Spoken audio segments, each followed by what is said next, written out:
Pierre, c'est ça aussi, vous le constatez, vous, techniquement, que les obligations de rénovation, c'est l'un des principaux facteurs qui explique l'assèchement de l'offre à la location. Oui, avec un danger. Les interdictions de mise en location font que ceux qui font appel à un administrateur de biens vont prendre une liberté de gestion en reprenant leurs biens et en supprimant le mandat. Et petit à petit, ça peut glisser vers des zones grises de biens qui se retrouvent dans les mains de personnes qui ne sont pas là pour faire de l'investissement locatif du tout.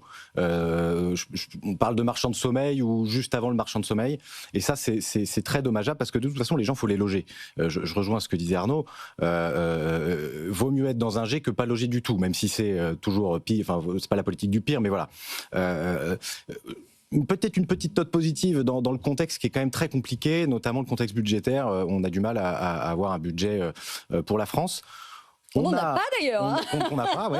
Enfin, on l'aura de toute façon. Mais on a des difficultés. Enfin, on a mis sur le devant de la scène un sujet qui était abandonné pour moi depuis 8 ou 10 ans, qui était justement la politique du logement, avec des ministres du logement qui étaient un peu en retrait ou difficilement nommés et qui n'avaient pas le poids suffisant face à Bercy. On a connu une période, et je ne peux que saluer Madame Létard, qui a vraiment joué des coudes, qui a réussi à porter un sujet unanimement soutenu par la filière immobilière, de tous les acteurs du bâtiment, des gestionnaires, des propriétaires, etc., des promoteurs, et de mettre ce qu'on a appelé le statut du bailleur privé, bon, on l'appelle un peu comme on veut, mais au moins de se dire qu'il y a à un moment donné un problème, qu'il faut rendre attractif de nouveau l'investissement locatif pour les ménages, pour loger des gens qui habitent et qui vivent et qui travaillent dans des territoires, et qu'il l'a porté jusqu'au budget.